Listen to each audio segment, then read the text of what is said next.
ومن أحسن قولا ممن دعا إلى الله وعمل صالحا وقال إنني من المسلمين.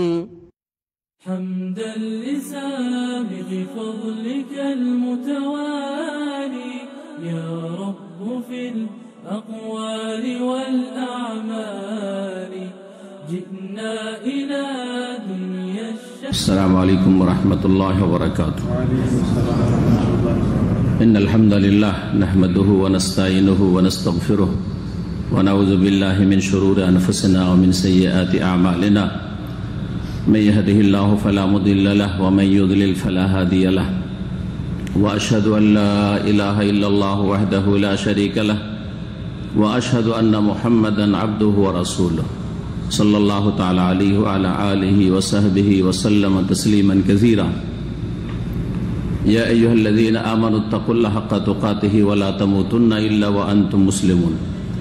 يا أيها الناس اتقوا ربكم الذي خلقكم من نفس واحدة وخلق منها زوجها وبث منهما رجالا كثيرا ونساء واتقوا الله الذي تساءلون به والأرحام إن الله كان عليكم رقيبا. يا أيها الذين آمنوا اتقوا الله وقولوا قولا سديدا يصلح لكم أعمالكم ويغفر لكم ذنوبكم ومن يطع الله ورسوله فقد فاز فوزا عظيما. أما بعد فإن خير الحديث كتاب الله وخير الهدي هدي محمد صلى الله عليه وسلم وشر الأمور محدثاتها وكل محدثة بدعة وكل بدعة ضلالة وكل ضلالة في النار. أعوذ بالله من الشيطان الرجيم. أم لهم شركاء شرعوا لهم من الدين ما لم يأذن به الله ولولا كلمة الفصل لقضي بينهم وإن الظالمين لهم عذاب أليم. শ্রদ্ধেয় উলামায়ে কেরাম, সম্মানিত দ্বীনী ভাতৃমণ্ডলী, আল্লাহ রাব্বুল আলামিনের অসংখ্য প্রশংসা, শুকরিয়া যে আল্লাহ রাব্বুল আলামিন আজকে এই মোবারক দিনে এশার সালাতের পরে আমাদের সকলকে মহান আল্লাহর ঘরে মসজিদে এই হাবিব ইবনে যায়েদ রাদিয়াল্লাহু তাআলা আনহুর নামে যে মসজিদ গিজাজ এলাকায় দাম্মামে মাসিক সম্মেলনে আমাদেরকে আল্লাহ এবং তার রাসূল সাল্লাল্লাহু আলাইহি সাল্লামের কথা কিছু শোনার জন্য, কিছু শোনাবার জন্য, জানার জন্য, চর্চা করার জন্য মহান আল্লাহ যা আমাদেরকে এখানে হাজির হওয়ার তৌফিক দান করেছেন তার জন্য অশেষ শুকরিয়া আদায় করি। বলুন আলহামদুলিল্লাহ। মহান আল্লাহ যা আমাদেরকে সুস্থ রেখেছেন, হায়াত দান করেছেন, আল্লাহ রাব্বুল আলামিন আমাদেরকে বিপদ মুক্ত রেখেছেন। অসংখ্য মানুষ তাদের মন চাইলেও তাদের সামনে বড় বাধা সৃষ্টি হয়ে আছে, বালা মুসিবত, বিপদ আপদ, অসুস্থতা, বিভিন্ন রকমের সমস্যা, যার ফলে তারা অনেকেই দিন শিখতে চাইলেও দিন শেখার সুযোগ পায় না। অনেকেই সৌদি আরব আসার সুযোগ পায়নি, যে এখানে এসে প্রিয় নবী মুহাম্মদ রাসূলুল্লাহ সাল্লাল্লাহু আলাইহি ওয়াসাল্লামের দেশে দিন শেখার সুযোগ পাবে, এই সুযোগটা পায়নি, আপনি পেয়েছেন। সুতরাং আপনাকে এই নিয়ামতের কদর করতে হবে। এই নিয়ামতের কদর করা হচ্ছে যে আল্লাহর শুকরিয়া আদায় করবেন এবং এখান থেকে দিন সম্পর্কে সঠিক জ্ঞান অর্জন করে দেশে ফিরবেন। আর যা কিছু শিখবেন, বাল্লিগু আন্নী ওয়ালাউ আয়া, একটি কথাও যদি এখান থেকে শিখতে পারেন দলিল সহ, অন্ধভাবে নয়, কারণ আমরা অন্ধত্বের দাওয়াত দিই না। অন্ধভাবে একমাত্র মহান আল্লাহর কথা মানতে হবে, কারণ তার কথাই হচ্ছে আমাদের জন্য পালন করা ইবাদত। অন্ধভাবে একমাত্র মুহাম্মদুর রাসূলুল্লাহ সাল্লাল্লাহু আলাইহি ওয়াসাল্লামের কথা মানতে হবে, কারণ তাকে মানা, তার আনুগত্য করাই হচ্ছে মহান আল্লাহকে মানা। তারপরে যে কোনো মানুষ ভালো কথাও বলতে পারে, আবার ইচ্ছাকৃত অথবা অনিচ্ছাকৃত ভুলবশত ভুল কথাও বলতে পারে। সুতরাং তাদের কথার জন্য দলিল লাগবে। আল্লাহ যেন আমাদেরকে দলিল সহ উপকারী জ্ঞান অর্জনের তৌফিক দান করেন। আল্লাহুম্মা ইন্না নাসআলুকা ইলমান নাফিআ ওয়া আমালান মুতাকাব্বালা এবং যা কিছু আমরা শিখব সে অনুযায়ী এমন আমল করার তৌফিক দান করেন, ভালো আমল যা আল্লাহ সাদরে গ্রহণ করেন, কবুল করেন। রিজকান ওয়াসে, এবং আমাদের রিজিক যেন বরকত দান করেন, রিজিককে প্রশস্ত করেন। যাদের কাজকর্ম নাই, বিপদ আপদ রয়েছে, আর্থিক সংকট রয়েছে, আল্লাহ যেন সংকট দূর করে দেন, যাতে করে আমরা নিশ্চিন্তে আল্লাহর দিন শিখে তা আমলে নিয়ে আসতে পারি এবং সেই দিকে মানুষকে দাওয়াত দিতে পারি। সালাত এবং সালাম অসংখ্য প্রিয় নবী মুহাম্মদুর রাসূলুল্লাহ সাল্লাল্লাহু আলাইহি ওয়াসাল্লামের প্রতি, যার মহাব্বত, যার অনুসরণ এবং যার পথে চলা, যার আনুগত্য হচ্ছে আল্লাহ রাব্বুল আলামিনের আনুগত্য, আল্লাহর ইবাদত বন্দেগী। নবী মুহাম্মদুর রাসূলুল্লাহ সাল্লাল্লাহু আলাইহি ওয়াসাল্লামকে মানা ছাড়া, তার ভালোবাসা ছাড়া, তার অনুসরণ ছাড়া, তাকে আদর্শ হিসাবে জীবনের প্রতিটি ক্ষেত্রে গ্রহণ করা ছাড়া কোনো মানুষ মুসলিম হতে পারে না। আজকে আলোচনা নবী মুহাম্মদ সাল্লাল্লাহু আলাইহি ওয়াসাল্লামের ভালোবাসা সম্পর্কে এবং ভালোবাসার লক্ষণ সম্পর্কে লম্বা আলোচনা শুনেছেন। আর এই সময়ে এই বিষয়গুলি সম্পর্কে জানা অত্যন্ত জরুরি। ভালোবাসার দাবি কি এবং ভালোবাসার তরিকাটা কেমন হওয়া উচিত, ভালোবাসার লক্ষণ কি, ভালোবাসা কি করে প্রকাশ করবেন আপনি খেয়াল খুশি না যেইভাবে নবী মুহাম্মদ রাসূলুল্লাহ সাল্লাল্লাহু আলাইহি ওয়াসাল্লাম বলেছেন এবং তার সাহাবায়ে কেরামগণ যারা সবচেয়ে বেশি ভালোবেসেছেন রাসূলুল্লাহ সাল্লাল্লাহু আলাইহি ওয়াসাল্লামকে, তারা করেছেন। দিনের দুটি মূলনীতি রয়েছে। এই দুটি মূলনীতি কালেমা তাইয়্যিবাত আমাদের রয়েছে। একটি হচ্ছে তৌহিদ, যা লা ইলাহা ইল্লাল্লাহর বাস্তবায়ন। তৌহিদ মানে আল্লাহর একত্ব বিশ্বাস করা, একত্বের ঘোষণা করা, প্রকাশ করা কথার দ্বারা, আর কাজে কর্মে আল্লাহর তৌহিদ একত্বের বাস্তবায়ন করা। এই হচ্ছে লা ইলাহা ইল্লাল্লাহ। যেই কালমার শাহাদাত ছাড়া, যেই কালমার প্রতি বিশ্বাস ছাড়া কোনো মানুষ মুসলিম হতে পারে না। এটা হচ্ছে একটা অংশ। আর একটা অংশ হচ্ছে মুহাম্মদুর রাসূলুল্লাহ। এই কথার সাক্ষী দাও, মুহাম্মদ সাল্লাল্লাহু আলাইহি ওয়াসাল্লাম আল্লাহর প্রেরিত রাসূল। আল্লাহ পাঠিয়েছেন তাকে দিন শিখানোর জন্য, তাকে মানুষরা ফলো করে আল্লাহর ইবাদত বন্দেগী করবে, তাকে আদর্শ হিসাবে মেনে নিয়ে তিনি যা নিয়ে এসেছেন তার বাস্তবায়নের মাধ্যমে আল্লাহর ইবাদত বন্দেগী করবে, তার তরিকা অনুযায়ী জীবন যাপন করবে। এই জন্য আল্লাহ রাব্বুল আলামিন তার রাসূল সাল্লাল্লাহু আলাইহি ওয়াসাল্লামকে শেষ রাসূল করে পাঠিয়েছেন সমস্ত মানুষের জন্য। এই যে দ্বিতীয় কথাটি আছে মুহাম্মদুর রাসূলুল্লাহ, এই কথার দাবি হচ্ছে সুন্নাহ, যে আপনি নবীর অনুসারী হবেন, সুন্নতের অনুসারী হবেন। তৌহিদ এবং সুন্নাহ, আল্লাহর একত্ব প্রতিষ্ঠা করবেন, লা ইলাহা ইল্লাল্লাহ, এবং নবী মুহাম্মদ রাসূলুল্লাহ সাল্লাল্লাহু আলাইহি ওয়াসাল্লামের সুন্নাহ আদর্শ মোতাবেক জীবন গড়বেন। জীবনের প্রতিটি ক্ষেত্রে আপনি নবীর তরিকা সন্ধান করবেন, নবীর আদর্শ তলাশ করবেন। আর তলাশ করতে হলে জানতে হবে, ইলম শিখতে হবে। আর তারপরে যা কিছু জানতে পারবেন যে নবী করিম সাল্লাল্লাহু আলাইহি ওয়াসাল্লাম এই ক্ষেত্রে এই সমাধান দিয়েছেন বা এইরকমটা করেছেন, আপনাকে ওই রকম করতে হবে। এর বিপরীত হচ্ছে দুটো জিনিস। এই দুটো মূলনীতির বিপরীত হচ্ছে দুটো বিষয়। তাওহীদের বিপরীত হচ্ছে শিরক, বহুত্ববাদ, একত্বের বিপরীত। আর সুন্নাহর বিপরীত হচ্ছে বিদআত। সুন্নাহ হচ্ছে নবী সাল্লাল্লাহু আলাইহি ওয়াসাল্লামের আদর্শ, আর বিদআত হচ্ছে অন্যদের তৈরি করা ধর্মের নামে যা ধর্মে ঢুকিয়ে দেওয়া হয়েছে, ধর্মের মধ্যে শামিল করে দেওয়া হয়েছে, যার ফলে জনগণের জন্য বড় মুশকিল হয়ে গেছে যে কোনটা আল্লাহ নাজেল করা ধর্ম, কোনটা নবীর তরিকা। এমন ভাবে এলোমেলো হয়ে গেছে আমাদের দ্বীন ইসলাম অধিকাংশ মুসলিমদের কাছে, বিশেষ করে ভারত উপমহাদেশের মুসলিমদের কাছে, যে তাওহীদ আর শিরক একাকার হয়ে গেছে। বুঝতে পারছে না যে কোন পথে আল্লাহকে পাবো। কেউ শিরকের মাধ্যমে আল্লাহকে চাইছে, কে তাওহীদের কথা বলছে। হ্যাঁ, নবী মুহাম্মদ রাসূলুল্লাহ সাল্লাল্লাহু আলাইহি ওয়াসাল্লামের শাফাআত এবং তার হাউজে কাউসারের পানি এবং তার অনুসরণ এবং তার আনুগত্যটা কিভাবে হবে এটা বুঝতে পারছেন না। সুন্নাত আর বিদআত একাকার হয়ে গেছে, যার ফলে অধিকাংশ মানুষ বিদআতকেই মনে করছে যে নবীর তরিকা। বেদাতি কাজকর্ম করে, বেদাতি আকীদা রেখে, বেদাতি কথা বলেই আল্লাহর সন্তুষ্টি কামনা করছে এবং প্রিয় নবী মুহাম্মদ রাসূলুল্লাহ সাল্লাল্লাহু আলাইহি ওয়াসাল্লাম শাফাআতের আশা রাখছে, হাউজে কাউসারের পানির আশা করে বসে আছে। নবী সাল্লাল্লাহু আলাইহি ওয়াসাল্লামের পেছনে পেছনে জান্নাত যেতে পারবো, আমাদেরকে তিনি ছেড়ে যাবেন না, আমাদের সুপারিশ করে নিয়ে যাবেন। অথচ পুরো জীবনের ইবাদত বন্দেগী, আকীদা, আমল বিদআতপূর্ণ।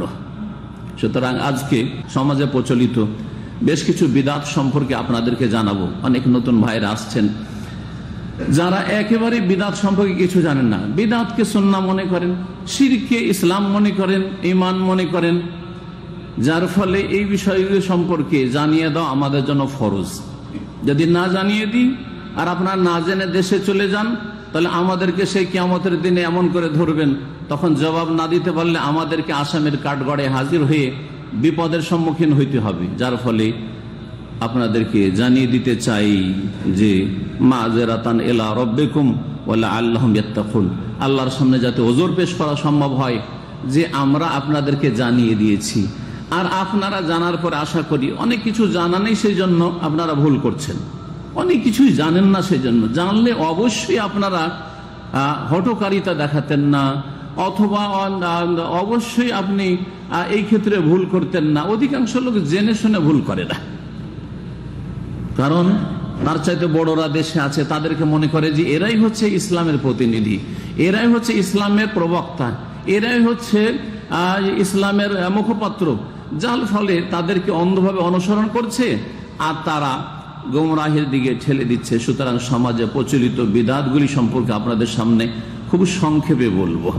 বেশি আয়াত, বেশি হাদিস আর বেশি দলিল, প্রত্যেকটা বিষয় যদি একটা করে দলিল বলি তো অনেক সময় লেগে যাবে। শুধু বিদআতগুলিকে চিহ্নিত করে দেব আর সুন্নত বিদআত বুঝার জন্য বললাম যে নবী করিম সাল্লাল্লাহু আলাইহি ওয়াসাল্লামের তরিকা হচ্ছে সুন্নাহ, সুন্নাত রাসূলিল্লাহ, নবীর আদর্শ, আর নবী সাল্লাল্লাহু আলাইহি ওয়াসাল্লাম থেকে প্রমাণিত নয়, তার কথার দ্বারাও প্রমাণ নয়, তার কাজের দ্বারাও প্রমাণ নয়, আর তার সামনে এমন কিছু সাহাবীরা করেননি যে নবী সাল্লাল্লাহু আলাইহি ওয়াসাল্লাম নীরব থেকেছেন, অনুমোদন দিয়েছেন, স্বীকৃতি দিয়েছেন, এমনটাও নয়। এই সবগুলি হচ্ছে বিদআত। এমনকি খোলাফায়ে রাশেদিনরাও জানতেন না, সাহাবায়ে কেরামরাও স্বর্ণযুগে জানতেন না, তাবেঈনরাও জানতেন না, তাবেঈনরাও জানতেন না। যেসব অধিকাংশ বিদআতগুলি ভারত, বাংলাদেশ, পাকিস্তানে আছে, এগুলি এই তিনটি যুগের স্বর্ণযুগেই মোটেই ছিল না, মোটেই ছিল না। সবগুলি বিদআতি আকীদা, বিদআতি আমল, বিদআতি কথা কাজ সব শুরু হয়েছে এই তিনটি যুগ, যেই যুগকে নবী করিম সাল্লাল্লাহু আলাইহি ওয়াসাল্লাম, যে যুগগুলিকে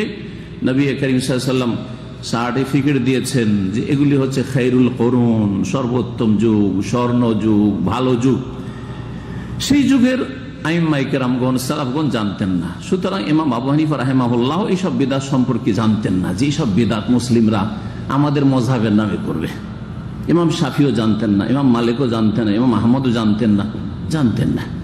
সেগুলিকে আমরা ধর্ম মনে করি, সওয়াব মনে করি, জান্নাত যাওয়ার আশা নিয়ে করে যাচ্ছি বড় মেহনতের সাথে, আর বহু অর্থ তাতে ব্যয় করছি, বহু শ্রম দিচ্ছি, আর অনেক কিছুই কষ্ট করছি, কিন্তু আমেলাতুন নাসিবা, অনেক অনেক মেহনত করে, পরিশ্রম করে আপনি আমল করলেন, কিন্তু শেষ পরিণামে তাসলা নারান হামিয়া, জ্বলন্ত উত্তপ্ত আগুনে প্রবেশ না করতে হয়। সূরা শুরার আয়াত নম্বর 21 তেলাওয়াত করেছি, সেই দিয়ে শুরু করি। বিধানদাতাকে, বিধানদাতা আল্লাহর আদেশ নিষেধ কোনখান থেকে আসে? বিধান দিয়েছেন কে? আল্লাহ। জোরে বলেন আল্লাহ। এবং বিধানের প্রচারক, হ্যাঁ, যাকে আল্লাহ পাঠিয়েছে যে তুমি আমার বিধান, আসমানি বিধান মানুষকে পৌঁছিয়ে দাও, তিনি কে? মুহাম্মদুর রাসূলুল্লাহ সাল্লাল্লাহু আলাইহি ওয়াসাল্লাম, আমাদের প্রিয় রাসূল। জি, যদি এমন কোন আকীদা রাখেন, এমন কোন আমল করেন, এমন কোন ধর্মের নামে কথা বলেন যার দলিল কোরআনে কারীমও নেই, রাসূলুল্লাহ সাল্লাল্লাহু আলাইহি ওয়াসাল্লামের জীবনী তো নেই, তাহলে বিধানদাতাই শরীক করে ফেললেন। আপনাদের বিধানদাতা তখন আর কেউ হয়ে গেল। এই মর্মে মহান আল্লাহ ইরশাদ করছেন, আম লাহুম শুরাকা, এইসব যারা শিরকি আকীদা রাখে, শিরকি আমল করে, অথবা বিদআতি কর্মকাণ্ডে লিপ্ত, বিদআতি কাজ করে আর সওয়াবের আশা রাখে, তাদের কি আরো শরীক রয়েছে আল্লাহর সাথে? আম লাহুম শুরাকা শারাউ লাহুম মিনাদ-দীন মা লাম ইয়াযান বিহিল্লাহ, যে তাদের জন্য ধর্মের ক্ষেত্রে এমন কিছু রচনা করেছে, তারা নিয়ে এসেছে, প্রণয়ন করেছে, মা লাম ইয়াযান বিহিল্লাহ, যার পারমিশন, যার অনুমতি আল্লাহ দেননি। আল্লাহ বললেন না কোরআনে কারীমে, তার পক্ষ থেকে প্রেরিত রাসূল মুহাম্মদ সাল্লাল্লাহু আলাইহি ওয়াসাল্লাম বললেন না, করলেন না, কোনো অনুমোদন দিলেন না, আর তারা করা শুরু করলো। তো কোত্থেকে করা শুরু করলো? তাদের কি আরো অন্যান্য শরীক আছে বিধানদাতা, যারা এই সওয়াবের কাজগুলি তাদেরকে দিয়েছে যে আমরা আল্লাহর শরীক, আল্লাহর সাথে আমাদের ভাগীদারি আছে, আমরা তোমাদেরকে দিচ্ছি ধর্মকর্মগুলি, এগুলি করো। আল্লাহ এইভাবে জিজ্ঞেস করছেন, কি বলেন আল্লাহর সাথে শরীক আছে নাকি?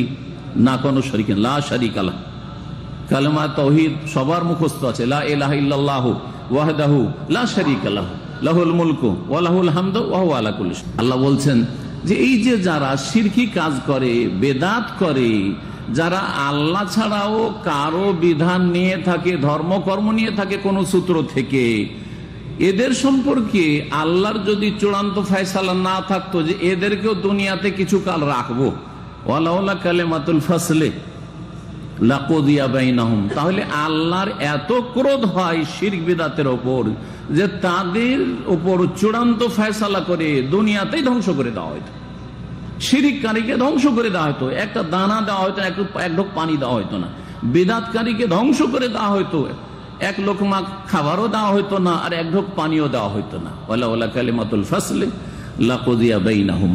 তারপর আল্লাহ এদেরকে জালেম বলছেন, যারা শিরক করে ধর্মের নামে। এমন নয় যে দুনিয়ার কুপ্রবৃত্তির অনুসরণে দুনিয়ার স্বার্থে পাপ করছে, যেসব অন্যান্য পাপ, সেসব পাপগুলি দুনিয়ার স্বার্থে, কেউ কাউকে টাকার জন্য খুন করে দিল, আর কেউ কুপ্রবৃত্তির অনুসারে ব্যভিচার করলো, কেউ বদ অভ্যাসের কারণে মদ খেলো, হারাম খেলো, সুদ খেলো, ঘুষ খেলো, এরা সবের আশায় কেউ করে না। এরা সবাই জানে যে পাপ, সুদ খাওয়া পাপ, ঘুষ খাওয়া পাপ, খুন করা পাপ, ব্যভিচার করা পাপ, মদ খাওয়া পাপ, পাপীরা জানে যে পাপ। কিন্তু শিরক করা পাপ এটা জানে না। শিরককারীরা মনে করে যে এটাই আল্লাহ পর্যন্ত পৌঁছাবে। বিদআত যারা করে তারা মনে করে যে এই বিদআত নয়, এইটা করেই তো জান্নাত পাবো। এদেরকে আল্লাহ জালেম বলেছেন। শিরক হচ্ছে সবচাইতে বড় জুলুম, সুতরাং মুশরিক হচ্ছে সবচাইতে বড় জালেম। আর তারপরে বিদআত যেহেতু ধর্মের নামে হয়, আর বেদাত ধীরে ধীরে শিরকের দিকে নিয়ে যায়, ছোট বেদাত বড় বেদাতে নিয়ে যায়, বড় বেদাত বড় শিরকে নিয়ে যায়। সুতরাং এদেরকে আল্লাহ জালেম বলার পরে আয়াতে বলছেন ওয়া ইন্না যালিমিনা লাহুম আযাবুন আলীম, জালেমদের জন্য মর্মান্তিক শাস্তি রয়েছে। যারা শিরক বেদাত করে মরবে তাদের জন্য মর্মান্তিক শাস্তি রয়েছে। আখিরাতের আযাব তো রয়েছে, কিন্তু দুনিয়ার আযাবেরও আশঙ্কা রয়েছে। যেমন সূরা নূরের আয়াত নম্বর 63-তে মহান আল্লাহ ইরশাদ করছেন ফালিহাযারিল্লাযীনা ইউখালিফুনা আন আমরিহি আন তুসিবাহুম ফিতনাতুন আও ইউসিবাহুম আযাবুন আলীম। ওই সব লোকেরা যাতে করে সাবধান হয়ে যায়, ওই সব লোকেরা যাতে করে সতর্ক হয়ে যায়। আল্লাহ সতর্কবাণী উচ্চারণ করছেন, আল্লাযীনা ইউখালিফুনা আন আমরিহি, যারা প্রিয় রাসূল সাল্লাল্লাহু আলাইহি সাল্লামের বিরুদ্ধাচরণ করে। নবী সাল্লাল্লাহু আলাইহি সাল্লাম করলেন না, করতে পারমিশন দিলেন না, অনুমতি দিলেন না, কোনো প্রমাণ পেশ করতে পারে না, বলছে যে বেদাতে হাসানা। নবী সাল্লাল্লাহু আলাইহি সাল্লাম না করলে কি হবে? এটা হচ্ছে ভালো বেদাত। জি হ্যাঁ, যারা নবী সাল্লাল্লাহু আলাইহি সাল্লামের নাফরমানি করে তারা যেন সতর্ক সাবধান হয়ে যায়। কি থেকে? দুয়ের এক আযাব রয়েছে। আন তুসিবাহুম ফিতনাতুন, হয় তাদের উপর এসে পড়বে ফিতনা। ফিতনার তাফসীর সাহাবায়ে কেরামগণ করেছেন যে ফিতনা হচ্ছে পার্থিব আযাব, দুনিয়ার শাস্তি। দুনিয়ায় শারীরিক আযাব, পারিবারিক আযাব, অর্থনৈতিক আযাব, সামাজিক শাস্তি, ছেলে মেয়ের পক্ষ থেকে কষ্ট পাচ্ছেন, স্ত্রীর পক্ষ থেকে কষ্ট পাচ্ছেন, স্ত্রী বেদাতি, স্ত্রী শিরকারী, স্ত্রী স্বামীর পক্ষ থেকে কষ্ট পাচ্ছে, অথবা আর কেউ প্রতিবেশীর পক্ষ থেকে কষ্ট পাচ্ছেন। আসমানি আযাব, জমিনি গজব, বান বন্যা ইত্যাদি বালা মুসিবতের শেষ নাই। জি, এটা হচ্ছে দুনিয়ার আযাব। এইরকম বহু দুনিয়ার আযাব রয়েছে। এক একজনের আযাব তার মানসিক শাস্তি, মানসিক দিক থেকে অশান্তির শেষ নাই। ঘুমে ট্যাবলেট খেয়েও ঘুম আসে না, এত অশান্তি, টেনশনের শেষ নাই তার। দুনিয়ার আযাব আসবে শিরক বিদআত করলে, নবী সাল্লাল্লাহু আলাইহি ওয়াসাল্লামের নাফরমানি করলে। আও ইউসিবাহুম আযাবুন আলীম, অথবা তাদের উপর এসে পড়বে মর্মান্তিক আযাব, যেটা মওতের পর থেকে শুরু হবে বা মওতের সময় থেকে শুরু হবে, কবরের জীবনে, হাসরের মাঠে আর জাহান্নামে। আল্লাহ যেন সমস্ত আযাব থেকে আমাদেরকে রক্ষা করেন এবং আযাবের রাস্তা থেকে আমাদেরকে ফিরে আসার তৌফিক দান করেন। আল্লাহ রাব্বুল আলামিনের দুনিয়া আখিরাতের নিয়ামতের রাস্তা আমাদেরকে পরিচালিত করেন। সরল পথে আল্লাহ যেন আমাদেরকে লাগিয়ে দেন এবং তার উপর অটল রাখেন। আল্লাহ জান্নাতের পথে আমাদেরকে তৌহিদ সুন্নাতের পথে চলার তৌফিক দান করেন। সম্মানিত ভাতৃমণ্ডলী, নবী সাল্লাল্লাহু আলাইহি ওয়াসাল্লাম বলেছেন মান আমিলা আমালান লাইসা আলাইহি আমরুনা ফাহুয়া রাদ্দুন, যারা ধর্মের নামে ওইসব কাজগুলি করে যেগুলি আমার আদর্শ নাই, ওইসব আদর্শ আমার নাই, ফাহুয়া রাদ্দুন, সেটা প্রত্যাখ্যাত, আল্লাহ কবুল করবেন না। যতই আপনি ওতে খরচ করেন আর যতই আপনি ওতে মেহনত করেন, সারাদিন জশ্নে জুলুস ঈদে মিলাদুন নবী করে বাড়াচ্ছেন, হ্যাঁ, আর কত মাজারের সেবা করছেন, আর কত আপনি খরচ খরচা করছেন, বাপ মূল্য মা মূল্য কত লাখ লাখ টাকা খরচ করি আপনি ফকির মিসকিন গ্রামবাসী সবকে খাওয়াইলেন, এসব কত যে করছেন, কিন্তু এর শেষ পরিণাম ফাহুয়া রাদ্দুন, সেটা প্রত্যাখ্যাত যদি প্রমাণ না করতে পারে নবী করিম সাল্লাল্লাহু আলাইহি ওয়াসাল্লাম। আজকে প্রমাণ করতে বললে না, আমাদেরকে গায়ের জোর দেখাবেন যে এতগুলো ওলামা জানে না। হাসর মাঠে যখন আল্লাহ বলবেন যে আমি কোরআনে বলেছি যে তোর মা মারা গেলে গোটা গ্রামকে ভোজ করে খাওয়াবি, দিয়া সব রেসানি করবি, ইসালে সব করবি, নাকি পৌঁছাবি, বক্সাবি, কোরআনে আছে? আল্লাহ বলবেন আমি তো জানি না, হাদিসে আছে আমার নবী করেছেন, তা তো জানি না। তাহলে কোথায় করলি? বলছে আমার হুজুরে কি বলেছিল, আমার সব হুজুররা করতো, যে নিয়ে আয় তোর হুজুররাকে হাজির করবেন, আর তারপরে তখন আক্ষেপ করবেন। সূরা আহজাবের আয়াতগুলিতে রয়েছে 66, 67, 68-তে, সেই আয়াতগুলিতে আক্ষেপ করবে ইয়া লাইতানা আতানা আল্লাহ ওয়া আতানা রাসূল, হাই যদি আমরা আল্লাহকে মানতাম আর রাসূল সাল্লাল্লাহু আলাইহি ওয়াসাল্লাম মানতাম, কোরআন এবং হাদিসের দলিল খুঁজতাম। আর বলবে ওয়াকালু, আরো বলবে জাহান্নামীরা যারা শিরক বিদআত করে দুনিয়া থেকে গেছে, রব্বানা ইন্না আতানা সাদাতানা ওয়া কুবারানা ফাদাল্লুনা সাবিল, আল্লাহ আমাদের এই বড়দের আর বুজুর্গানে দিনের আর মুরব্বীদের আর পীর কিবলাদের এই সবদেরকে যে মেনেছিলাম, ও মসজিদের হুজুরের কথা অন্ধভাবে মেনেছিলাম, হুজুর কি আর ভুল করতে পারে? হুজুর কি জাহান্নামের রাস্তা দেখাবে? এই যে করেছিলাম, দলিল টলিল দেখতে চাই না। আবার আমি জনগণ কি, জনসাধারণ কি দলিল দেখতে চাইবো? হ্যাঁ, আপনার কি অধিকার আছে দলিল দেখার? এই কথা বলে বিদাতি হুজুরেরা। অন্ধভাবে আনুগত্য করেছে আমাদের বড়দের বুজুর্গদের। ফাদাল্লুনা সাবিলা, হে আল্লাহ এরা আমাদেরকে রাস্তা থেকে সরিয়ে দিয়েছে, জাহান্নামের রাস্তায় নিয়ে চলে গেছে, জান্নাতের রাস্তা থেকে গুমরা করেছে। সুতরাং আল্লাহ আমাদেরকে তো আযাব দিবা ছাড়বে না। রব্বানা আতিহিম যিফাইন মিনাল আযাব ওয়াল আনহুম লানান কাবীরা, আল্লাহ এদেরকে ডবল আযাব দাও, কারণ এরা আমাদেরকে গুমরা করেছে, ওরা নিজেরাও গুমরা।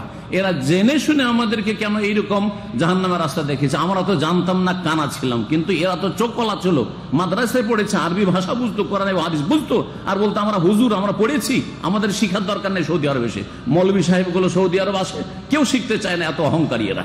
অথচ তাওহীদের কোনো জ্ঞান রাখে না, সুন্নতের জ্ঞান রাখে না, আর ওই মাদ্রাসা থেকে ফারিগ হয়ে চলে এসছে। এত অহংকার তাদের মধ্যে কাজ করে। আর সত্য গ্রহণে বাধা হচ্ছে মানুষের যে বেশ কিছু বাধা, তার মধ্যে একটি হচ্ছে অহংকার, আর একটি হচ্ছে অজ্ঞতা। জনগণকে অজ্ঞতা সত্য গ্রহণে বাধা সৃষ্টি করেছে। জানতেন না সারা জীবন, আপনি সত্যকে গ্রহণ করেন নাই। আর আপনাদের হুজুরের এক শ্রেণীর যারা শিরক বিদআত করিয়েছে, তাদের মধ্যে অহংকার কাজ করেছে। আমি এত বড় মাদ্রাসা থেকে পাগড়িয়ে নিয়েছি, ডবল কামেল পাস করেছি, আর টাইটেল পাস করেছি, সুতরাং আমি কি শিখবো সৌদি আরব? আবার কি শিখার আছে? আমার দেশে আলেম ওলামা নাই, আমার দেশে এলেম নেই, আমার দেশে মসজিদ মাদ্রাসা নেই, আমার দেশে মুহাদ্দিসরা হুজুররা নেই। এইসব অহংকার সত্য গ্রহণে বাধা সৃষ্টি করেছে। আমাদের ভাতৃমণ্ডলী, আমি 3 ভাগে ভাগ করব, যেগুলো সমাজে প্রচলিত বিদআত রয়েছে বা বেদাতি বিষয় রয়েছে। এক হচ্ছে আকীদার ক্ষেত্রে বেদাত, এক হচ্ছে কথার ক্ষেত্রে বেদাত, আর এক হচ্ছে আমলের ক্ষেত্রে কর্মগত বেদাত। আকীদা দিয়ে শুরু করি, অনেক বেদাতি আছে, কয়েকটা করে নজির হিসাবে পেশ করব, যেই দিয়ে আপনি আইডিয়া করতে পারবেন।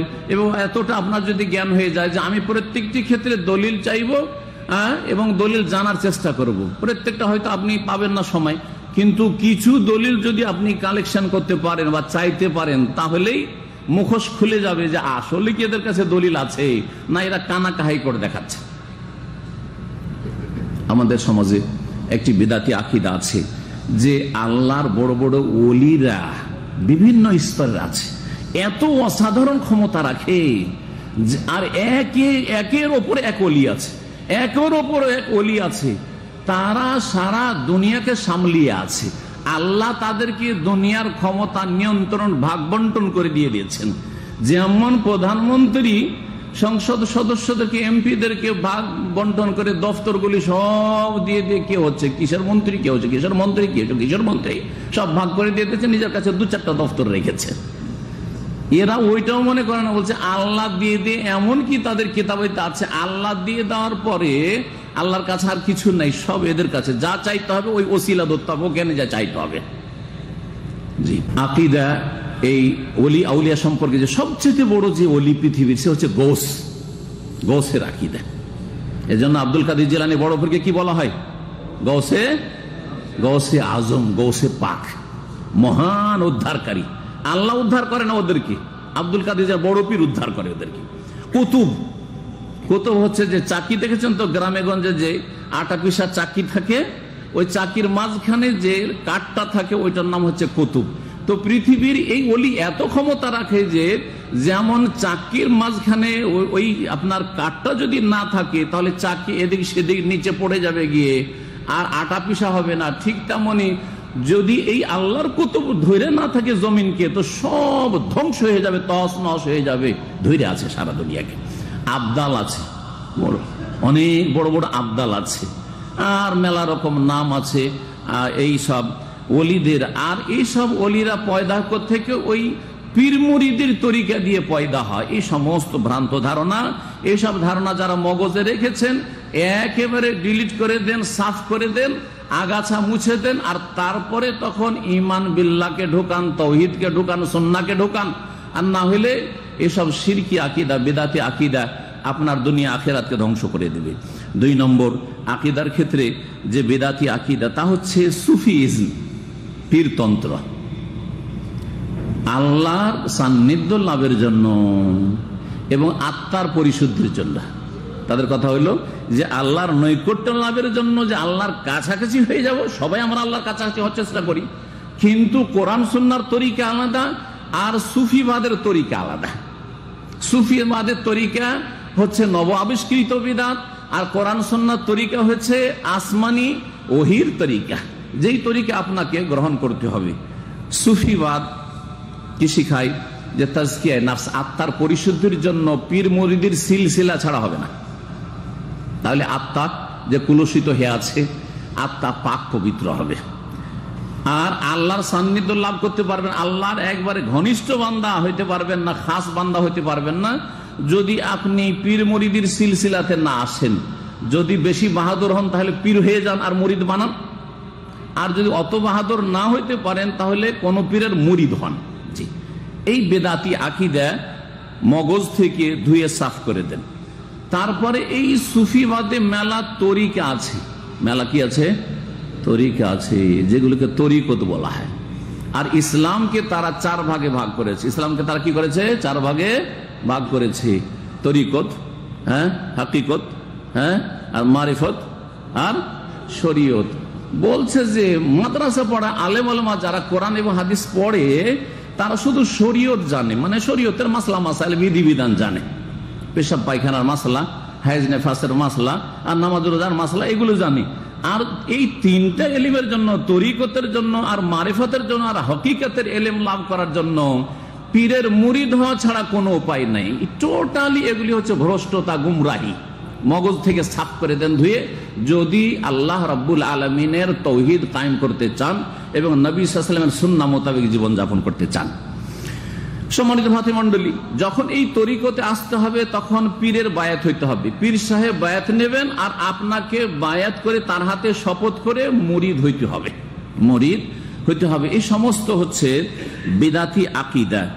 এবং দিনকে ভাগ করতে গিয়ে তারপরে তরিকতের মেলা তরিকা, আবার তরিকার শেষ নেই, তরিকার হাজার হাজার তরিকা আছে, হাজার হাজার তরিকা আছে।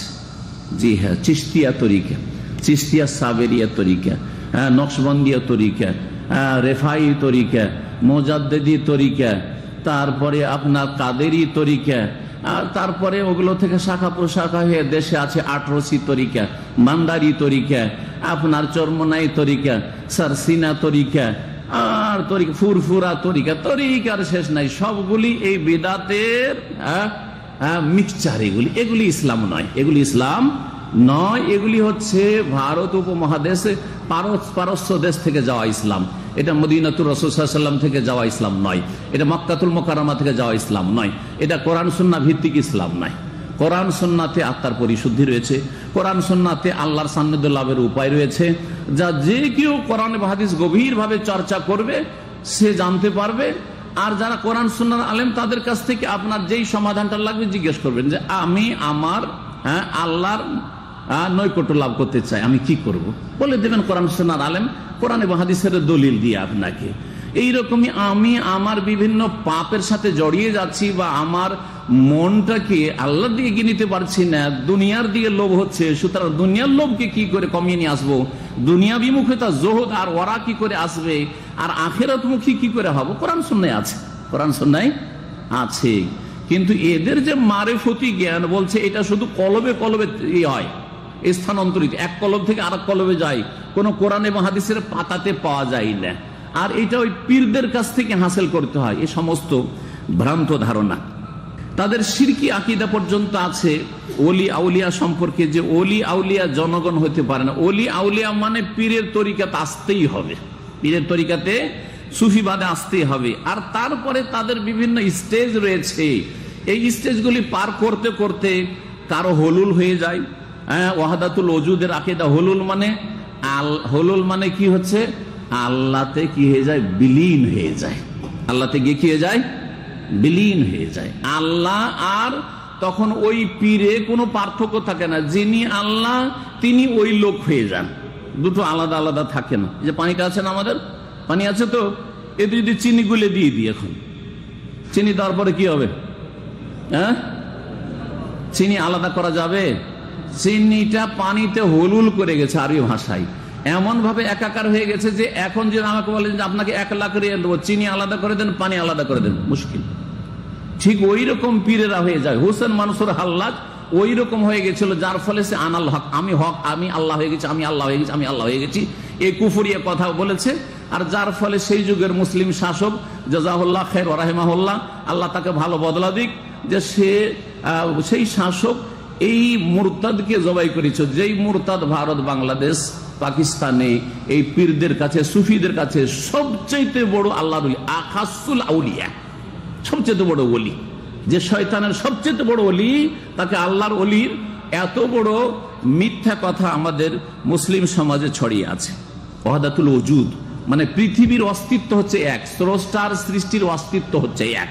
এটা হচ্ছে ইবনে আরবি সুফি, যার কিতাব বাংলা ভাষায় সব আগে তর্জমা হয়েছে। কারণ পীরদের ধর্মই হচ্ছে ইবনে আরবির ধর্ম, আর না হলে হুসেন মানসুর হেল্লাজের ধর্ম, যার ফলে বুখারী, মুসলিম, আবু দাউদ, তিরমিজি, নাসাই এসব কিতাবের আগে তর্জমা বাংলায় অনুবাদ হয়নি।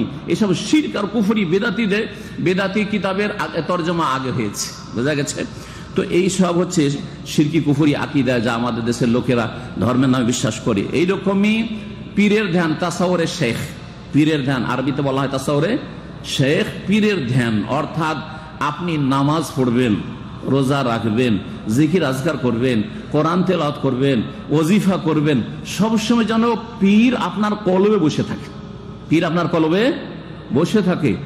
একজন পীর বলছে, যাকে দেশে বড় হক্কানি পীরদের পীর বলা হয়, ভারতের সিলসিলা বাংলাদেশে আছে, নাম এখন বলছি না, তো বলছে যে 13 বছর ধরে অমুক আমার যে পীর ছিলেন, আমার অন্তরে সবসময় 24 ঘন্টা বসে থাকতেন, নামাজের ভিতরে, নামাজের বাইরে, দুয়ায়, কোন সময় আমার অন্তর থেকে বাইরে তিনি যেতেন না।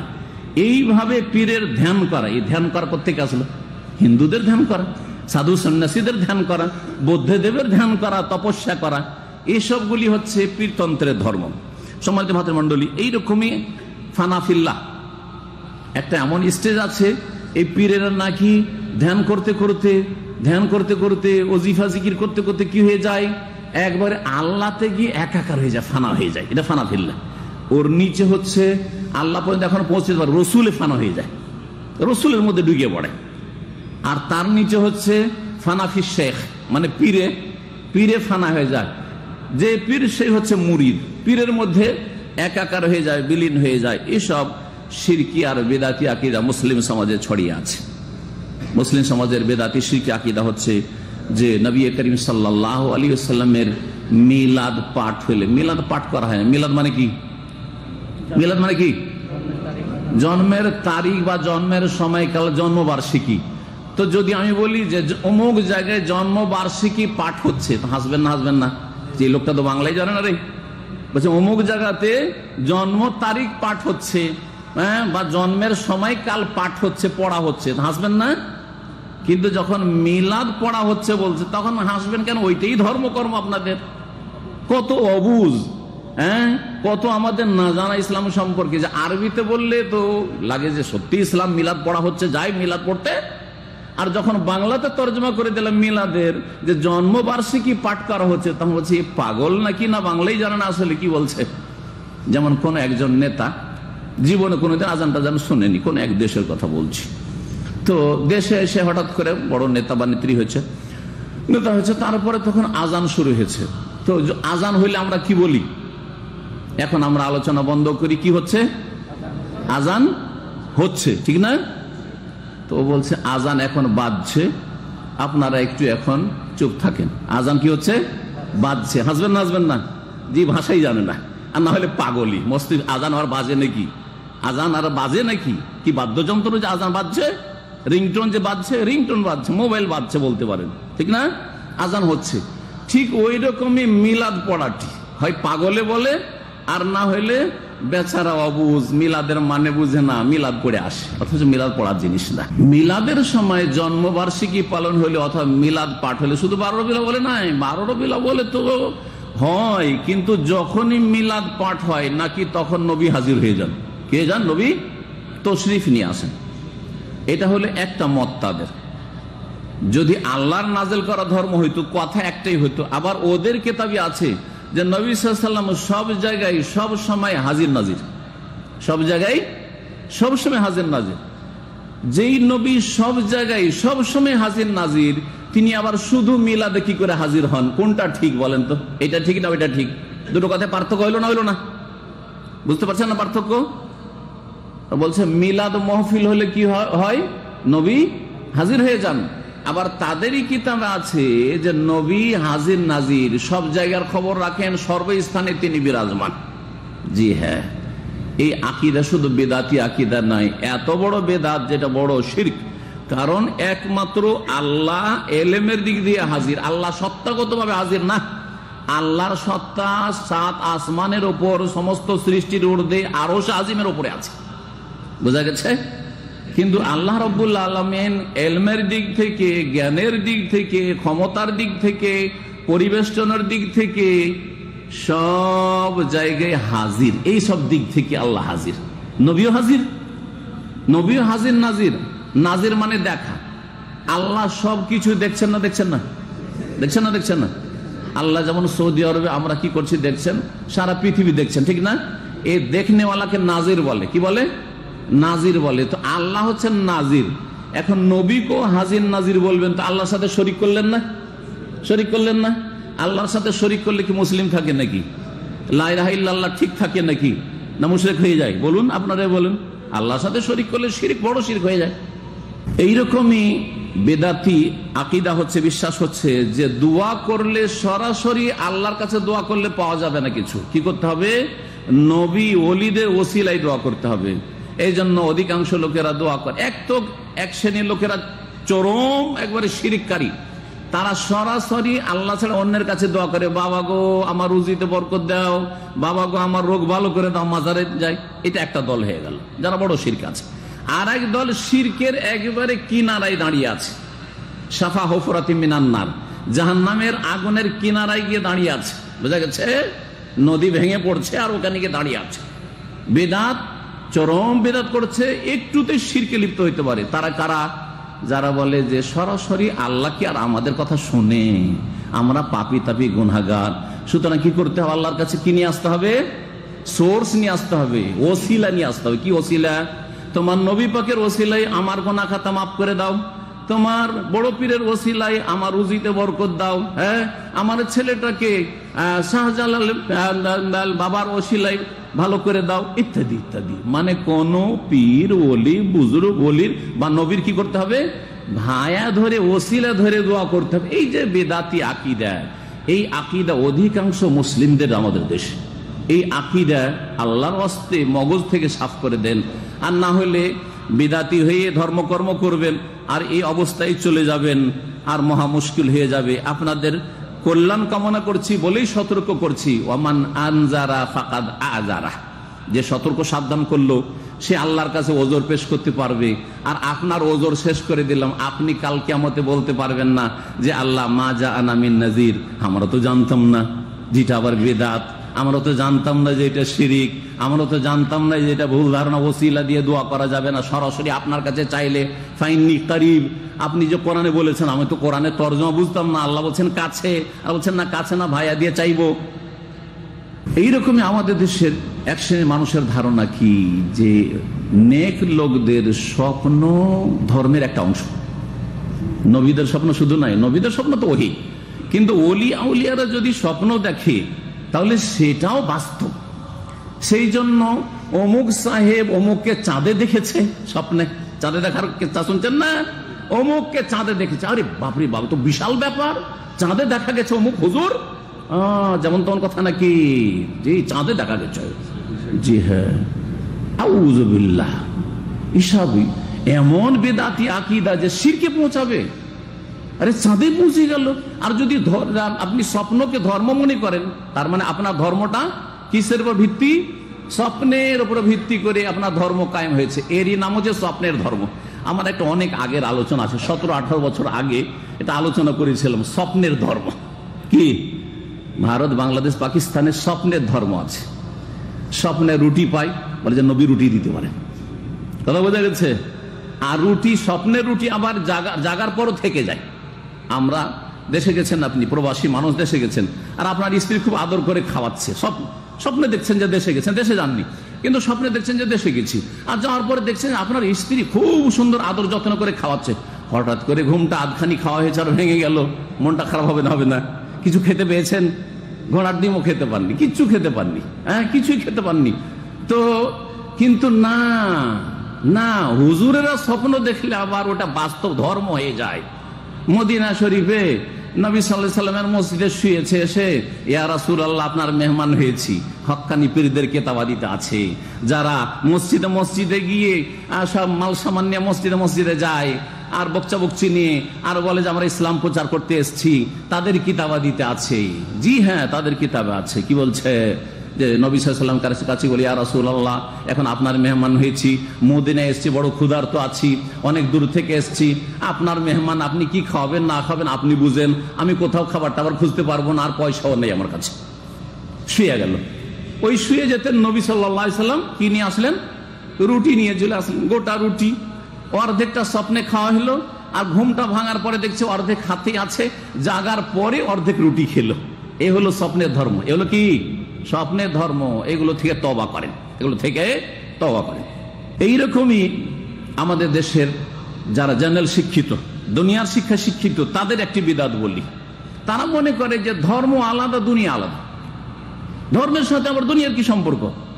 ধর্ম পাক পবিত্র জিনিস, হ্যাঁ, দুনিয়ার সাথে কি সম্পর্ক? সুতরাং মসজিদে নামাজ পড়ে, ওদিকে সুদ খায়, ঘুষ খায়, বেঈমানি করে, সুদি ব্যাংকে সারা জীবন চাকরি করে, আর হারাম রুজি, মদের ব্যবসা, সিগারেটের ব্যবসা, আর সিনেমার ব্যবসা, কত রকম যে হারাম খায়, বেঈমানি, দুর্নীতি সব কিছু করে যাচ্ছে। প্রতি বছর পয়সা আছে, প্রতি বছর এসে 5 স্টার হোটেলে থেকে হজ করছে, উমরা করছে, মনে করছে যে ধর্মকর্ম হচ্ছে মক্কা মদিনায় আর মসজিদে, আর এগুলো হচ্ছে দুনিয়াদারি। সুতরাং আল্লাহ সুদ সম্পর্কে জিজ্ঞাসা করবেন না। এই সবের সাথে কিসের সম্পর্ক? ধর্মের। ধর্ম আলাদা, দুনিয়া আলাদা। ধর্ম আলাদা, দুনিয়া আলাদা। এটার নাম কি জানেন? এটার নাম হচ্ছে সেকুলারিজম। এটার নাম হচ্ছে ধর্ম নিরপেক্ষতা। মানে ধর্ম আলাদা জিনিস আর দুনিয়া আলাদা জিনিস। আমি সুদ খেলে যায় আসে না। জি, একজন হেডমাস্টার আমাকে, বিশ্বাসই করতাম না যে এগুলো কথা তাদের মগজে আছে, হেডমাস্টার উচ্চ মাধ্যমিক হাই স্কুলের, সে আমাকে বলছে অনেকদিন আগের কথা, যখন মদিনাও মনে হয় এসেছিলাম, কি মদিনার ছাত্র ছিলাম, আমার সাথে দেখা করতে এসে বলছে তাদের ইসলাম সম্পর্কে জ্ঞানের যে এত শোচনীয়তা আর স্বল্পতা, এসে বলছে যে এই অর্থনীতির সাথে ইসলামের কি সম্পর্ক? অর্থনীতির সাথে ইসলামের কি সম্পর্ক? আমি কোথা থেকে কামাই করলাম, রোজগার করলাম, এতে অসুবিধাটা কি? আমি নামাজটা পড়লেই তো হইল, নামাজটা পড়লেই তো হইল। এটা এক বিদাত, এই বড় বিদাত। এই বিদাতগুলি রয়েছে জেনারেল শিক্ষিত লোকদের মধ্যে অথবা নেতা শ্রেণীর লোকদের মধ্যে। আল্লাহ জানেন এই সমস্ত গুমরাহি থেকে মানুষকে বেঁচে থাকার তৌফিক দান করেন। এখন কথাগত বিদাত, আমাদের কথায় কথায় মেলা বিদাত আছে, কথা কথাই মেলা শিরক আছে, মেলা বিদাত। শিরকগুলি আজকে বলবো না, বিদাতগুলি বলছি। কিছু কিছু শিরক তার সাথে সাথে হয়তো চলে আসে। আল্লাহ ছাড়া কেউ দিতে পারে নাকি? আল্লাহ ছাড়া কেউ সাহায্য করতে পারে? অসাধারণ ক্ষেত্রে সাধারণ সাহায্য করতে পারে, অসাধারণ ক্ষেত্রে আল্লাহ ছাড়া অসাধারণ ক্ষেত্রে কেউ উদ্ধার করতে পারে? আপনি ফেঁসে গেছেন দাম্মামে কোনো জায়গাতে, বোঝা গেছে কিনা, বিপদ আপদে, আর আপনার আব্বা আছেন বাংলাদেশে, যদি এখান থেকে চিৎকার করে ডাকেন যে আব্বা গো উদ্ধার করো বা আব্বা উদ্ধার করেন, তো এটা কি? আপনার হয় পাগলামি আর না হয় শিরকি আকীদা, তাই না? যদি মনে করেন যে আমার বাবা খুব বড় ওলি, অসাধারণ ক্ষমতা রাখে, 5000 কিলোমিটার দূর থেকে আমাকে উদ্ধার করতে পারে, আমি যেখানে সমুদ্রে ডুবছি অথবা এখানে কোথাও আগুনে ফেঁসে গেছি অথবা আমি এখানে গাড়িতে ফেঁসে গেছি অ্যাক্সিডেন্ট হয়ে, আমার বাবা এখান থেকে উদ্ধার করে নিতে পারবে, তাহলে শিরিক। আর না হলে পাগলামি করছেন, তাই না? হয় পাগল আর না হলে শিরিককারী। তো আল্লাহ ছাড়া অন্যের কাছে ফরিয়াদ করা, আল্লাহ ছাড়া অন্যের কাছে সাহায্য চাওয়া, আল্লাহ ছাড়া অন্যের কাছে আশ্রয় কামনা করা, এরকমই জিনের কাছে আশ্রয় চাওয়া, তারপরে যারা কবিরাজ তাদের কাছে আশ্রয় চাওয়া, এই সমস্ত শিরকি কথা যেগুলো বড় ধরনের বিদাত। এইরকমই প্রশংসা করতে গিয়ে অতিরঞ্জন করা, যেটা তার অধিকার নাই সেটা দেওয়া। যেমন নবী সাল্লাম নূরের পয়দা, নবী সাল্লাল্লাহু আলাইহি ওয়াসাল্লাম না পয়দা হলে সারা দুনিয়া পয়দা হইতো না, নবী সাল্লাল্লাহু আলাইহি ওয়াসাল্লামের কোনো ছায়া ছিল না, নবী সাল্লাল্লাহু আলাইহি ওয়াসাল্লামের পেশাব পায়খানা দেখা যেত না। এইভাবে বহু আকীদা রয়েছে। ওলি আউলিয়া সম্পর্কে মালা এইরকম কথা আমরা বলে থাকি। তারপরে আলী রাদিয়াল্লাহু তাআলা সম্পর্কে, আলী রাদিয়াল্লাহু তাআলা আনহু, আমাদের দেশের লোকেরা ভারী জিনিস উঠালে কি বলে? ইয়া আল্লাহ বলে না, কি বলে? ইয়া আলী, ইয়া আলী। জি হ্যাঁ, তার মানে আলী আমাকে কি করবে? ক্ষমতা দেবে যাতে আমি ভারী জিনিসটা উঠিয়ে নেবো। আমাদের দেশে যতগুলি ছুতার মিস্ত্রি আছে, কাঠ মিস্ত্রি আছে, সবগুলিকে আমি নিজের কানে শুনেছি, ভারী কাঠ উঠাচ্ছে আর সবাই মিলে এক বাক্যে বলছে। জি, এইসব ধর্ম কোথায় গেছে? এইসব ধর্ম গেছে ওই সব গোমরা পথভ্রষ্ট থেকে যারা নবী সাল্লাল্লাহু আলাইহি ওয়াসাল্লামের সমস্ত সাহাবায়ে কেরামকে গালমন্দ করে, আর আলী রাদিয়াল্লাহু তাআলা আনহুকে আল্লাহর গুণে গুণান্বিত করে। আল্লাহর ক্ষমতা আলীকে দিয়ে দিয়েছে আর বাকি সাহাবায়ে কেরামকে জাহান্নামে ঢুকিয়ে দিয়েছে। এই গোমরা পথভ্রষ্টদের থেকে সুন্নি বিদাতিরা এসব আকীদা নিয়েছে। কথার ক্ষেত্রে আমাদের জিকির আজকারের বিদাত। জিকির আজকারের বিদাত হচ্ছে পীর মুরিদের যে জিকির আজকার, পীর মুরিদের যতগুলি জিকির আজকার, 6 লতিফার জিকির শুনেছেন না? লতিফার জিকির কেমন করে কলবকে কোন দিকে ঘুরাইতে হবে, এই দিক থেকে ওই দিকে শ্বাস নিতে হবে, এই যে অ্যাক্টিং গুলো, ট্রেনিং গুলো, এগুলো সব বিদাত, সব বিদাতি কথা। তারপরে সম্মিলিত জিকির, ওয়াজ চলছে, মাহফিল চলছে, একটু মহব্বতের সাথে জিকির করুন, আর লাগিয়ে দিল লা ইলাহা ইল্লাল্লাহ, লা ইলাহা ইল্লাল্লাহ, ইল্লাল্লাহ, হ্যাঁ, এই যে বিদাতি জিকির। তারপর অসম্পূর্ণ জিকির, ইল্লাল্লাহ ইল্লাল্লাহ ইল্লাল্লাহর জিকির। আরো উন্নতি করলে বলছে আল্লাহর জিকির, বলছে যে না না, আরো বেশি উন্নতি করেছি, গোটা আল্লাহ বলারও দরকার নাই, আল্লাহর জিকির দরকার নেই, হু হু হু করলে জিকির হয়। এ সমস্ত হচ্ছে বেদাতি কথা, বেদাতি জিকির আজকার। এইরকমই বেদাতি ওজিফা আমাদের দেশে অনেক আছে। বেদাতি ওজিফার শেষ নেই, যতগুলি ওজিফার কিতাব আছে বাংলা আর উর্দুতে, সমস্ত প্রায় বেদাতে ভরা, শিরকে ভরা। একমাত্র সহিহ কোরআন সুন্নাহ মোতাবেক যে দোয়ার কিতাবগুলি আজকাল নতুন নতুন ছেপে বেশ কিছু বাংলাদেশেও বাংলা ভাষায় আর সৌদি আরবে পাচ্ছেন, এগুলি হচ্ছে ঠিক। বাকি ওজিফার পঞ্জেগানা সূরা, 5টা সূরার ফজিলত, সূরা মুজাম্মিল পড়লে এ ভাই ওটা কোরআন পড়বে না, সূরা মুজাম্মিল পড়বে, সূরা ওয়াকিয়া পড়বে, অমুক সূরাটা পড়বে, সূরা রহমান পড়বে, সূরা ইয়াসিন পড়বে। কোরআন পড়ার মাধ্যমে বিদআত করছে। এই শুধু এই আয়াতগুলির শুধু ওজিফা করবে, এটা বিদআত। কেন এই আয়াতগুলির ওজিফা করবেন? কোন হাদিসে আছে যে সূরা ওয়াকিয়া পড়লে দারিদ্র মোচন হয়? তাহলে তো বাংলাদেশের লোক গরিব থাকতো না, ইন্ডিয়ার লোক গরিব থাকতো না। হ্যাঁ, সৌদি আরবে তো এগুলো একটা লোক এগুলো ওজিফা করে না, জীবনে কোনো লোককে খুঁজে পাবে না আরবে যে সূরা ওয়াকিয়ার ওজিফা পড়ছে। তাহলে এই দেশের লোককে তো আল্লাহ খেতেই দিত না, হ্যাঁ, সব না খেয়ে মরতো। তো এইসব ভ্রান্ত ধারণা, তার সাথে সাথে যেসব বেদাতি ওজিফা আছে, দুআয়ে গঞ্জুল আরশ শুনেছেন? দুআয়ে গঞ্জুল আরশের বেদাত, খতমে ইউনূসের বেদাত শুনেছেন? লা ইলাহা ইল্লা আনতা সুবহানাকা ইন্নী কুনতু মিনাজ জালিমিন। এই দোয়া বালা মুসিবত দূর করে, কিন্তু আপনি আপনার মতো পড়েন, আপনি আপনার মতো চলতে ফিরতে উঠতে বসতে সারা রাত পড়েন, কিন্তু বসে গেলেন মজলিসে একা সুয়াল আকবার পড়বেন, অথবা 4-5 জন মিলে হুজুররা ভাগ করে নিলেন বা মহিলারা ভাগ করে নিলেন, আর কিসের বুটের দানা বা মটরের দানা আপনারা নিলেন যে সুয়াল আকবার পুরা করতে হবে, তাহলে খতমে ইউনূস হবে। এই সমস্ত বিদআত। এইরকম আর একটা খতমের নাম শুনেছেন? খতমে জালালি। বাংলাদেশে জালালি কবুতরও আছে আর খতমে জালালিও আছে। জালালি কবুতরের ফজিলত জানি না, আপনারা ওইটা বলতে পারবেন, আমি ভুলে গেছি, শুনলেও ভুলে গেছি, না হলে জানি না। জালালি কবুতর আছে। আর একটা কি আছে?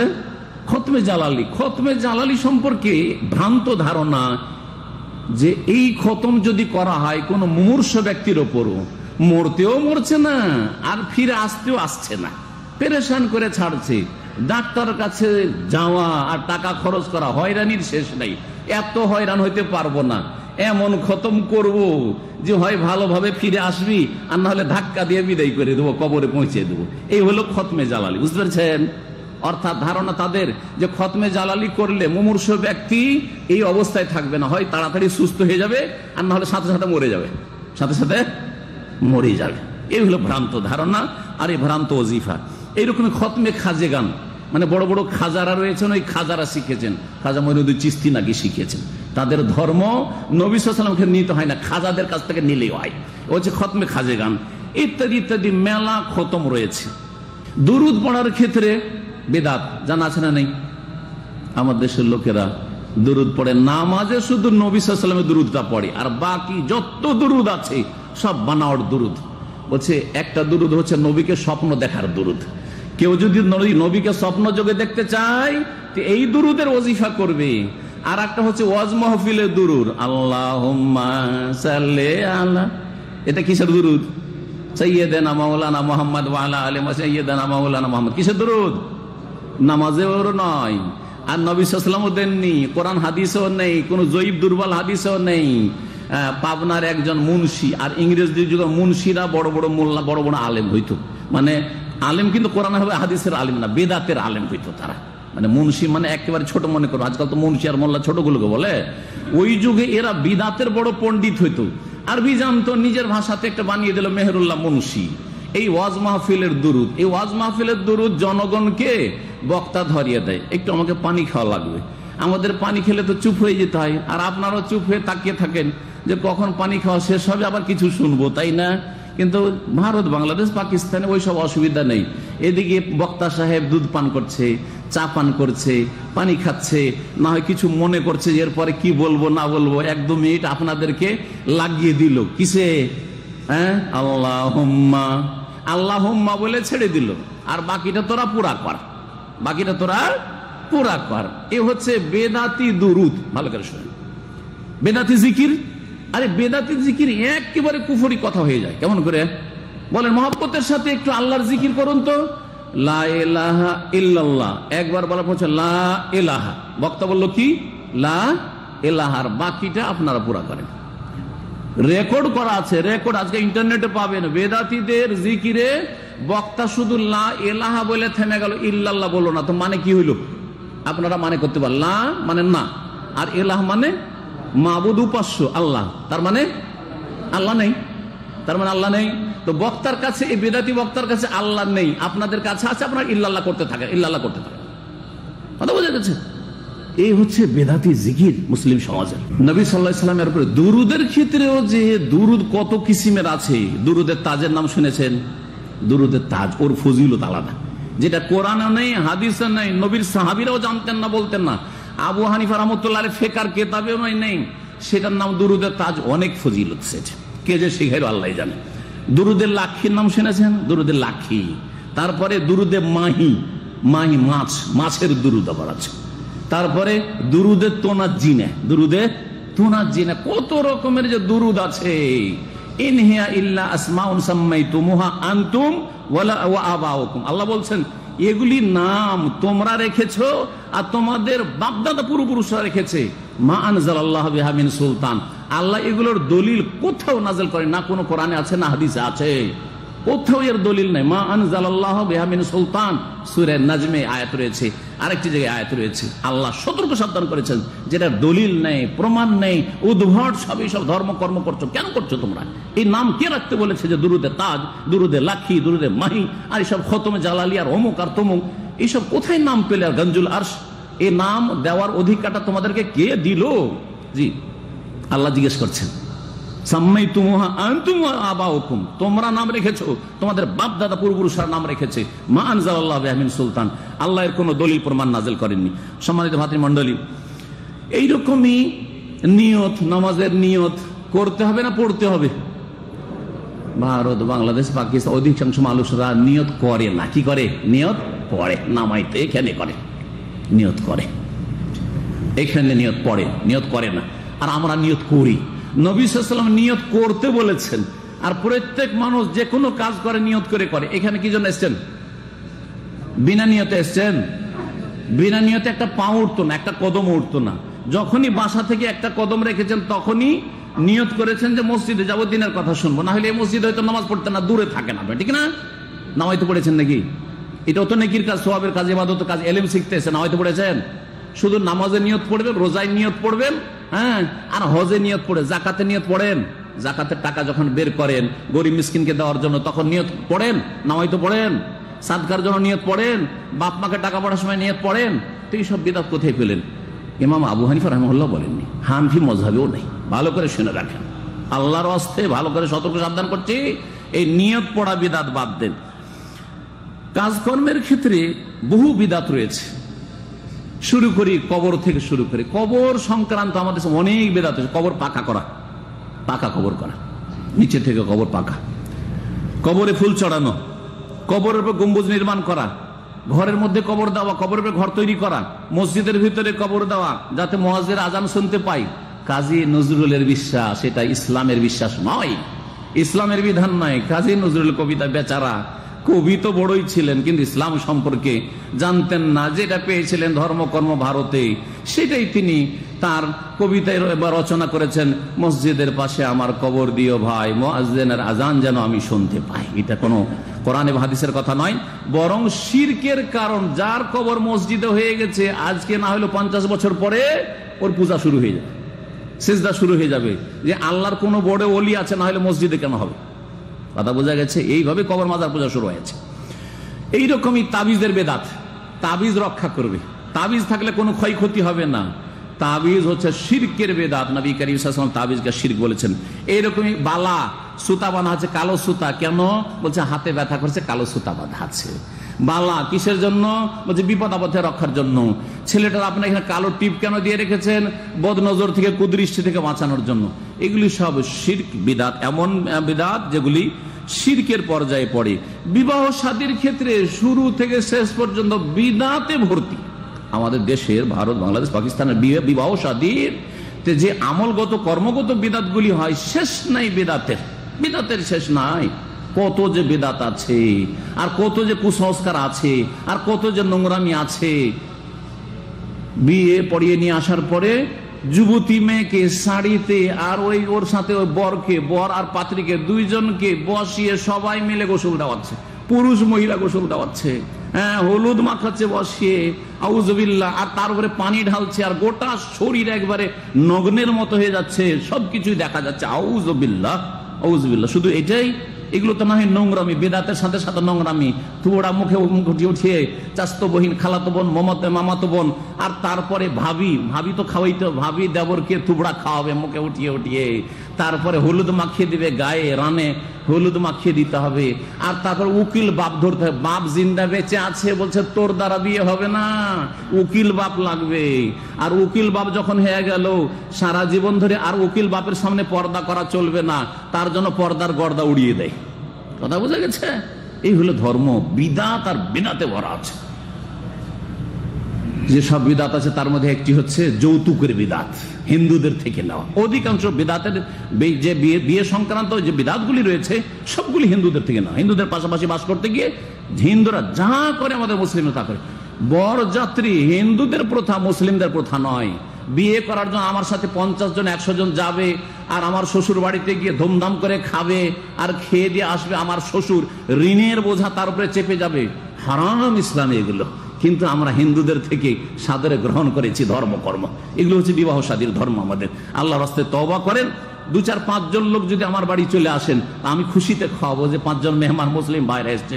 কে 50 জন 100 জনকে খাওয়ায়, বরং 200-300 লোক বরযাত্রী যায়। এ বরের যাত্রী হিন্দুদের সভ্যতা, হিন্দুদের থেকে আসা বিদাত। এইরকমই বর্তমান এই মাসে যেসব বিদাত রয়েছে তার একটি বড় বিদাত হচ্ছে ঈদে মিলাদুন্নবীর বেদাত। ঈদে মিলাদুন্নবীর বেদাত। ঈদ হচ্ছে দুটো ইসলামে, 3টা যখন করলেন তো তিন ঈদের বেদাত। তারপরে এতে যে উৎসব করছেন 12 রবিউল আউয়ালে নবী সাল্লাল্লাহু আলাইহি ওয়াসাল্লাম এই দিনে ইন্তেকাল করেছেন। আপনার বাড়িতে যদি আপনার বাপ মারা যায় আর আপনার প্রতিবেশী আমি সেই দিন যদি ধুমধাম করি, আপনাকে কেমন লাগবে যে নিশ্চয় এই লোক আমাদের দুশ্মন, এই জন্য বাড়িতে ওর ধুমধাম চলছে, ঠিক না? এই 12 রবিউল আউয়াল নবী সাল্লাল্লাহু আলাইহি ওয়াসাল্লামের ইন্তেকাল হয়েছে নিশ্চিত, কিন্তু 12 রবিউল আউয়াল নবী সাল্লাল্লাহু আলাইহি ওয়াসাল্লামের জন্ম হয়েছে নিশ্চিত নয়। বড়ই দ্বিমত রয়েছে। কারণ তার জন্মের সময় কেউ জানতো না যে ইনি নবী হবেন, কেউ লিখে রাখেননি। সুতরাং অনেক ইখতিলাফ রয়েছে। কিন্তু ইন্তেকালের ক্ষেত্রে কোনো ইখতিলাফ দ্বিমত নেই যে নবী সাল্লাল্লাহু আলাইহি ওয়াসাল্লামের ইন্তেকাল 12 রবিউল আউয়ালে হয়েছে। সুতরাং এই দিনে যারা আমোদ ফুর্তি করছেন তারা দুশ্মন নবী সাল্লাল্লাহু আলাইহি ওয়াসাল্লামের হাসছেন, উৎসব করছেন, ফুর্তি করছেন, আনন্দ করছেন। আপনি কি এটা প্রমাণ করেন না? আল্লাহ যেন বুঝার তৌফিক দান। নবী সাল্লাল্লাহু আলাইহি ওয়াসাল্লামের সাথে যদি অতই ভালোবাসা থাকে তো বছরে একবার নয়, নবী করিম সাল্লাল্লাহু আলাইহি ওয়াসাল্লাম প্রত্যেক সোমবারে কি করতেন? রোজা রাখতেন। আপনি প্রত্যেক সপ্তাহে একটা করে রোজা রাখার মাধ্যমে খুশি প্রকাশ করেন যে আলহামদুলিল্লাহ আমি এই শেষ নবীর মাধ্যমে হেদায়েত পেয়েছি, মুসলিম হয়েছি, জান্নাতের রাস্তা পেয়েছি, তাই প্রত্যেক সোমবারে আমি রোজা রাখছি। যেমন নবী করিম সাল্লাল্লাহু আলাইহি ওয়াসাল্লাম প্রত্যেক সোমবারে রোজা রেখেছেন। সাহাবীরা জিজ্ঞাসা করেন, ইয়া রাসূলুল্লাহ, যে আপনি সোমবারে কেন রোজা রাখছেন? বলছে যাকা ইয়াউমুন ওয়ালিদতু ফীহি, এই সোমবারে আমি এই জন্য রোজা রাখছি, এই দিনে আমি ভূমিষ্ঠ হয়েছি। আর এই দিনে প্রথম আমার উপর কোরআন নাযিল হয়েছে, ইকরা বিসমি রাব্বিকাল্লাযী খালাক নাযিল হয়েছে। এই দুই খুশিতে আমি আল্লাহর শুকরানা স্বরূপ রোজা রাখছি। আপনিও প্রত্যেক সোমবার করে রোজা রাখেন, তার সাথে আরো রোজা রাখবেন, বৃহস্পতিবারও রোজা রাখেন, কত সুন্দর কথা। কিন্তু এইসব মিলাদুন্নবীর বিদাত, মিলাদুন্নবীর বিদাত তো আছে এক বড় বিদাত, তার সাথে আরো বড় বিদাত কি শুরু হয়েছে আজকাল মুসলিম সমাজে? আপনার বাপের জন্মদিন, মায়ের জন্মদিন, ছেলের জন্মদিন, আজকে বার্থডে। ওর নাম আর বাংলা বলছে না, এখন কি বলছে? ইংলিশ বলছে। জাতিতে বাঙালি, স্বাধীন করলাম বাংলার নামে, কিন্তু বলে কি? বার্থডে। ঠিক করে বাংলা বলতে পারে না, এই হলো অবস্থা। বার্থডে, আজকে কার বার্থডে? বলছে আমার ছেলের, আজকে মেয়ের, আজকে আমার স্ত্রীর, আজকে স্বামীর, আজকে আমার ভাইয়ের, আজকে আমার দাদার। এই যে জন্মবার্ষিকী আর মৃত্যু বার্ষিকীর ইসলামে কোনো স্থান নেই। কারো জন্ম তারিখ মানান আর মৃত্যু তারিখ মানান, সবগুলি বিদাত। নেতার জন্মবার্ষিকী, আমাদের নেতা এই দিনে জন্ম নিয়েছে, আমাদের নেতার শোক দিবস, আজকে মৃত্যু দিবস, শোক দিবস পালন করা হারাম। আর তারপরে জন্ম দিবস পালন করা হারাম, বিবাহ দিবস পালন করা হারাম। সবগুলি হচ্ছে ইহুদি খ্রিস্টানদের অন্ধ অনুকরণ করা। আর যারা কাফেরদের অনুকরণ করবে তাদের দলে সামিল হবে। সম্মানিত ভাতৃমণ্ডলী, এইভাবে যেসব কর্মগত বিদাত রয়েছে তার মধ্যে একটি বিদাত হচ্ছে শবে মেরাজের বিদাত, আর একটি হচ্ছে শবে বরাতের বিদাত। এই দুটি হচ্ছে বিদাত। সুন্নাত কোনটি? শবে কাদারটা হচ্ছে সুন্নাত, লাইলাতুল কাদার হচ্ছে সুন্নাহ, নবীর আদর্শ সাল্লাল্লাহু আলাইহি ওয়াসাল্লাম। আর শবে বরাত নামটিও বিদাত, আর কাজকর্মগুলিও বিদাত, সবকিছু বিদাত। ওই রকমই শবে মেরাজ, মেরাজ হয়েছে এই রাতে না অন্য রাতে, মেলা দ্বিমত রয়েছে। কিন্তু মেরাজ হলে সেই রাতে জেগে জেগে আপনি নামাজ পড়বেন, এটা বড়ই ভুল কথা। আর সারা বছর আপনি মাঝে মধ্যে কখনো নামাজ পড়ছেন। মনে রাখবেন যে যেই সাহাবী বলেছিলেন নবী সাল্লাল্লাহু আলাইহি ওয়াসাল্লামকে যে ইয়া রাসূলুল্লাহ, আমার কাছে বেশি নামাজ নেই, তবে আল্লাহ এবং রসুলকে ভালোবাসি, এটা এই হাদিসকে ভুল বুঝবেন না। কারণ এই হাদিস যদি সংক্ষেপে এরকম বলা হয়, অনেকে ভুল বলছেন, আমিও তো বেশি নামাজ পড়ি না, কিছু নামাজ আছে, কিন্তু আল্লাহ রসুলকে ভালোবাসি। বলবেন না? বলবেন আজকালকে বেনামাজিরা, আজকালকার সব বেনামাজি বলবে যে আল্লাহ এবং রসুলকে খুব ভালোবাসি, কিন্তু বেশি আমি নামাজ টামাজ রাখতে পারিনি, মানে বেশি নামাজ আমি পড়তে পারিনি, জান্নাতের আশা করে বসে আছেন। এরকম ছিলেন সাহাবীরা নাকি? হ্যাঁ, এরকম ছিলেন? কখনো না। বেশি নামাজ আমার নেই মানে ফরজের বেশি আমার সুন্নত নফল তাহাজ্জুদ অত নেই, এইটা অর্থ। এটা হচ্ছে এর অর্থ। আর একটা অর্থ হচ্ছে যে আমার বেশি নামাজ রোজা নাই মানে আমি মাত্র ইসলাম গ্রহণ করেছি 6 মাস আগে বা 3 মাস আগে বা 1 বছর আগে, সুতরাং বেশি আমার নামাজ নেই। অনেক সাহাবীরা 10 বছর আগে ইসলাম গ্রহণ করেছে, তাদের অনেক নামাজ আছে, এটা অর্থ। কিন্তু এর মানে এই নয় যে আমার বেশি নামাজ নেই, 4 ওয়াক্ত পড়ি, ফজরটা শুধু পড়তে পারি না আর জান্নাতের আশা করে বসে আছি কারণ আমি আল্লাহ রসুলের সাথে মহব্বত করি। মিথ্যা কথা, একেবারে মিথ্যা কথা। সুতরাং ধোঁকা খাবেন না আপনি। আল্লাহ রসুলের মহব্বতের দাবি করে শুধু জান্নাতে যাওয়া যাবে না। মহব্বতের দাবির বাস্তবায়ন দলিল প্রমাণ হচ্ছে 5 ওয়াক্ত নামাজ মেরাজ থেকে নিয়েছেন নবী খামসু সালাওয়াতিন ফি কুল্লি ইয়াউমিন ওয়া লাইলা, দিন এবং রাতে 5 টাইম আল্লাহর সামনে হাজিরা দিতে হবে। আর 5 টাইমে 70 রাকাত ফরজ নামাজে 16 করা চলবে না, 15 করা চলবে না। তারপরে সুন্নত যদি না পড়েন আল্লাহ মাফ করে দিবেন। তাহাজ্জুদ সারা জীবন পড়েননি, বেতরটা ছাড়বেন না, আর ফজরের সুন্নত ছাড়বেন না, আর বাকি যে 10-12 রাকাত সুন্নাতে রাতে রয়েছে যেগুলো আমাদের দেশের লোকের সুন্নাতে মুআক্কাদা বলে, সেটাও যথাসাধ্য আদায় করবেন। কিন্তু ফরজে কোনো রকমের ডিসকাউন্ট নাই, একমাত্র সফর ছাড়া। আল্লাহ যেন আমাদের সকলকে হেদায়েতের পথে নিয়ে আসেন। এইরকমই আমাদের দেশে বেদাতি আমল রয়েছে। পীরদের মৃত্যু বার্ষিকী, নেতা মরলে তাকে কি বলে? মৃত্যু বার্ষিকী। বড় নেতা রাষ্ট্রপতি মারা গেছে, তারপরের বছর তার মৃত্যু বার্ষিকী পালন হচ্ছে, নাম কি? তার মৃত্যু বার্ষিকী। কিন্তু পীরেরা মারা গেলে ওই মৃত্যুর দিনের নাম কি হয় জানেন? ওরস। তার নাম কি হয়? মৃত্যু বার্ষিকী বলে না, ওর নাম কি বলে? ওরস। আপনারা রহস্য জানেন না। উরুস মানে বুঝেন? সৌদি আরবে থাকলে উরুস মানে কি? বিবাহ। উরুস মানে কি? বিবাহ হলে বিবাহ হওয়ার পরে কি আশা আছে? যে স্বামী স্ত্রী বর আর পাত্রীতে কি হবে? দেখা সাক্ষাৎ মিলন হবে, বোঝা গেছে? বাসর রাত হবে, বাসর করা হয় বিবাহের পরে। আর এই বেদাতি সুফি পীরদের ভ্রান্ত আকীদা এবং বেয়াদবি আকীদা, বরং এই বেয়াদবি কুফরি পর্যন্ত পৌঁছাবে। তারা মনে করে যে আল্লাহর ইশকে এই ওলিয়ে কামেল বা পীর সাহেব পাগল হয়েছিল কিন্তু আল্লাহকে পাচ্ছিল না, আল্লাহর মিলন পাচ্ছিল না। এই মরণের মাধ্যমে সে আল্লাহর সাথে ওইভাবে মিলন লাভ করলো যেমন পাত্র পাত্রীর জন্য একবারে নিশাগ্রস্ত থাকে যে কখন বিয়ে করে আমার ঘরে উঠিয়ে নিয়ে আসতে পারবো, আর কখন ভিড় ভাড় কমবে, রাতের অন্ধকার হবে আর আমার ঘরে পাত্রী টাকা পাঠাবে, ঠিক কিনা? ঠিক ওই রকম মনে করে যে এই মরার সাথে সাথে পীর সাহেব আল্লাহর সাথে কি হলো? মিলন লাভ করলো। কত বড় বেয়াদবি! সেই জন্য এর নাম কি হয়ে গেল? মৃত্যু দিবস হলো না। আপনার নেতা মৃত্যু দিবস, আপনার বাপেরটা মৃত্যু দিবস, আপনার মায়েরটা মৃত্যু দিবস, কিন্তু পীর সাহেবের মৃত্যু দিবসের নাম হচ্ছে ওরস শরীফ। কি নামের? ওরস শরীফ। বুঝেছেন? এগুলি হচ্ছে আমাদের দেশের ধর্ম। সম্মানিত ভাতৃমণ্ডলী, সুতরাং এগুলো থেকে তওবা করেন। ওরসে যাবেন না, আর ওরসে সাহায্য করবেন না, আর ওরসকে ধর্ম মনে করবেন না, আর এইসবকে ইসলাম মনে করবেন না, আর এদেরকে ইসলামের আলেম ওলামা মনে করবেন না। এরা জাহান্নামের দিকে আহ্বান করছে। এই জাহান্নামের রাস্তায় যারা ডাকছে তাদের থেকে সতর্ক সাবধান থাকবেন। এইরকমই কারো মৃত্যুর ওপর শোক দিবস পালন করা। কি দিবস পালন করা? নেতাদের শোক দিবস পালন চলছে, বাপের শোক। আজকে আমার বাপের মৃত্যু দিবস, সুতরাং বাড়িতে শোক চলছে। হ্যাঁ, কালো কালো পোশাক। হ্যাঁ, হোসেন রাদিয়াল্লাহু তাআলার শোক দিবস, কালো পোশাক, সব কালো টুপি। অথবা আপনার বাপের মৃত্যু দিবসের শোক দিবস, সুতরাং সেই দিনে ভালো কোনো খাওয়া দাওয়া হবে না। আর সেই দিনে আমরা জাগিয়ে তুলবো আমার ওই শোকের দিনটিকে। এই শোককে জাগিয়ে তোলা, যেটাকে তাজাদ্দুদুল আহজান বলা হয়, শোককে নতুনত্ব দান করা, শোককে জাগিয়ে তোলা হারাম। যে দুনিয়া থেকে চলে গেছে ওকে ভুলার চেষ্টা করেন, 3 দিনের মধ্যে ধৈর্য ধারণের চেষ্টা করেন, এটা হচ্ছে শরীয়ত। আর প্রতি বছরে ওই দিনটাকে স্মরণ করবেন যে এই তারিখে আমার বাপ মারা গেছিল, সুতরাং সেই দিন শোকে আপনার মা ভেঙে পড়েছে, আপনার ভাই বোন সব ভেঙে পড়েছেন, আর কান্নাকাটি চলছে, আর কালো পোশাক পরছেন, কালো টুপি পরছেন, ইত্যাদি ইত্যাদি। এটা হারাম, এটা হারাম, ভালো করে মনে রাখেন।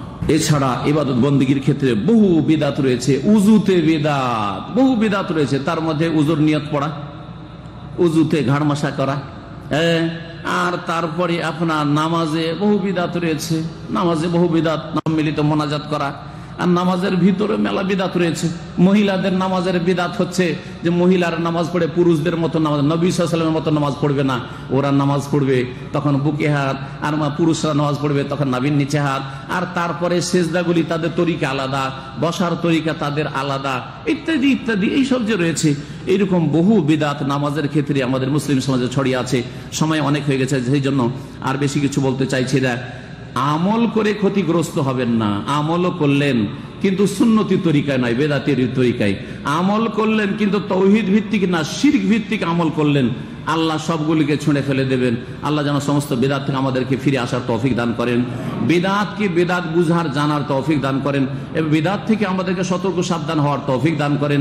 আমাদের পরিবার পরিজন আত্মীয় স্বজন যাদের কাছে এই কথাগুলি পৌঁছেনি, তাদের কাছে এই কথাগুলি যেইভাবে হোক না কেন, কোরআন সুন্নাহর আরো বহু আলেমরা রয়েছে, যে কোনো আলেমের লিখনি বা আলোচনার মাধ্যমে পৌঁছাবার তৌফিক দান করেন, এবং তাদেরকে সংশোধন করার আল্লাহ যেন তৌফিক দান করেন, নিজেদেরকে আমাদেরকে সংশোধন করার আল্লাহ যেন তৌফিক দান করেন। আল্লাহ যেন আমাদেরকে তৌহিদ প্রতিষ্ঠার তৌফিক দান করেন, শিরক বিদআত থেকে বেঁচে থাকার তৌফিক দান করেন, সুন্নতের অনুসারী হওয়ার তৌফিক দান করেন, নবী করিম সাল্লাল্লাহু আলাইহি ওয়াসাল্লাম সত্যিকার ভালোবাসার প্রমাণ দেওয়ার তৌফিক দান করেন। সুবহান রাব্বিকা রাব্বিল ইজ্জাতি আম্মা ইয়াসিফুন ওয়া সালামুন আলাল মুরসালিন ওয়ালহামদুলিল্লাহি রাব্বিল আলামিন।